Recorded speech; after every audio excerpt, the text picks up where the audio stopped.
Hello everyone and welcome back to Opinion Sustained. And as of right now, November 6th, President Trump is in office. Well, not necessarily in office yet, but he's been elected basically. And his soon-to-be inauguration is going to be a very unique one. Now, why do I say this? This is a difficult time for actually not just people in America, but people outside of America as well. Why is that? Well, America is the current most powerful world hegemony. And there is no doubt about that. No one is going to disagree with that. America is the strongest powerhouse right now, maybe competing with China, and whatever it says goes.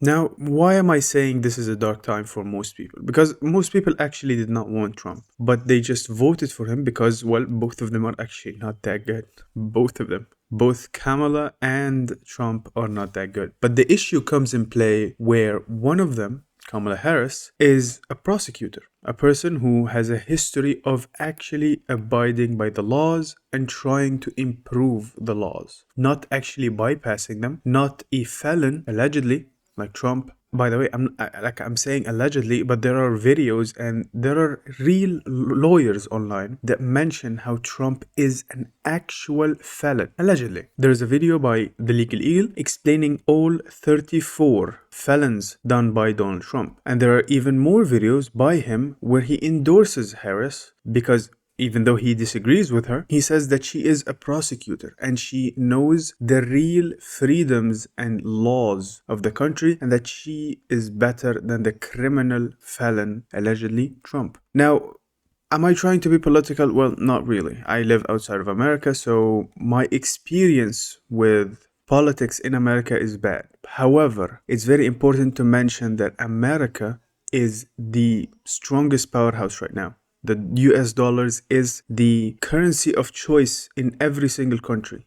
If a country goes bankrupt, they change to the US currency, the USD, the dollars. However, the man has very intriguing stuff to talk about, like his idea of immigration and the southern border. He wants to block Mexico completely and deport 11 million people instead of the catch and release method he talks about. And this is very interesting because he's going to tear families apart, no matter how you look at it. And instead of actually trying to fix the issue by adding more people to the borders, giving more people actual rights to properly study and actually give people the systems for migration, he's going to just push people out and kick them out, right? And this to me it doesn't make sense. It's very intriguing because America is, to my knowledge and to everyone's knowledge, according to research, is a country built on migration. So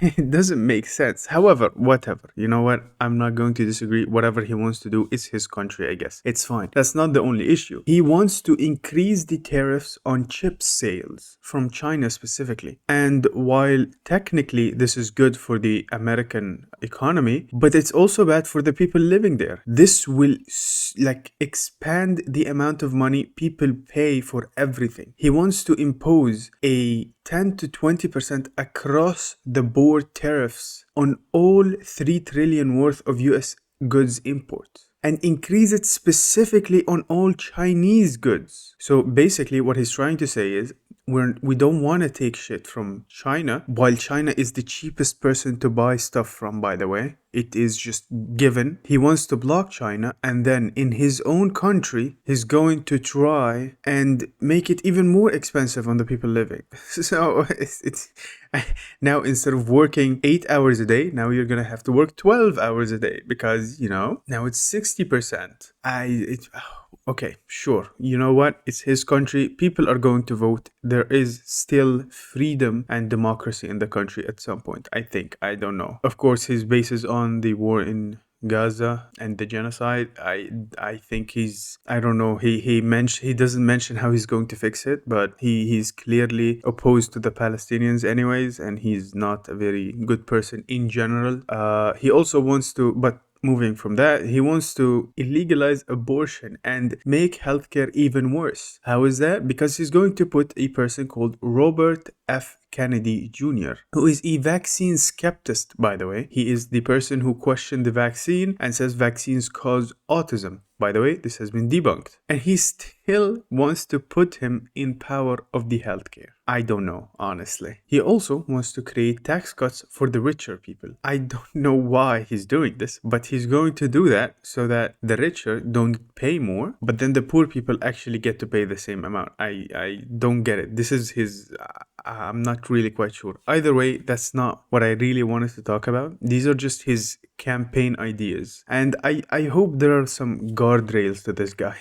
Because he looks unhinged. He is insane. His campaign has been very racist the last few days. Very racist. Very nationalistic racism and fascist to allegedly, because they insult the Mexicans, they insult the Puerto Ricans, and in his own country, yet they still voted for him. So I don't get it. But this is not the only thing I wanted, because just recently, during his victory speech, he let Dana White, the guy who owns the UFC, basically, he talks at the UFC, and he's the head of the UFC to a big extent. He's the face of the UFC. He let him come up and shout out multiple people who are internet celebrities. What do I mean by internet celebrities? They're like influencers. The dreaded word influencer. They're YouTubers, the Nelk Boys, Aiden Ross, and who else? Joe Rogan. I want to thank some people real quick. I want to thank the Nelk Boys, Aiden Ross, Theo Vaughn, Bustin' with the Boys, and last but not least, the mighty and powerful Joe Rogan. And thank you, America. Thank you. Have a good... What do you mean? This is not the real world. This can't be it. When you're going to in the victory speech, where well over 500 million people, the entire American nation, okay, the people who did not vote for this guy and the people who voted for this guy will be watching the speech, and you shout them out. Why? These people are not politicians. They're entertainers. At best, by the way, most of them have not even studied a day in their life, nor worked a job. Well, maybe Joe Rogan, but like, it doesn't make sense. I don't know. We're cooked. The entire world is cooked. And most people say, oh, I'm outside of America. This doesn't matter. This does matter. This is the strongest country in the world right now. There is no other country that is as strong as America. There is none. Okay, maybe China, but even China is not as strong. China does not influence the entire world with one word. This is insane. It is insanity to see this live on TV. The fact that a felon, the first actual felon, supposed to be put in jail, by the way, is put in the White House instead, and the prosecutor, the law-abiding prosecutor, who, by the way, I disagree with, still gets to sit down on the bench and say this speech. Earlier today, I spoke with President-elect Trump and congratulated him on his victory. I also told him that we will help him and his team with their transition, and that we will engage in a peaceful transfer of power. Peaceful transfer of power? What? Are you joking? If you have won, he would have told his people actually to storm the White House just like he did in 2016. He is, by every single word, a felon. This guy, I don't understand how he still stands like this. And if he would have lost, he would have said the same shit again. I don't know. This is insane. I'm outside of America, but to me, this is unhinged.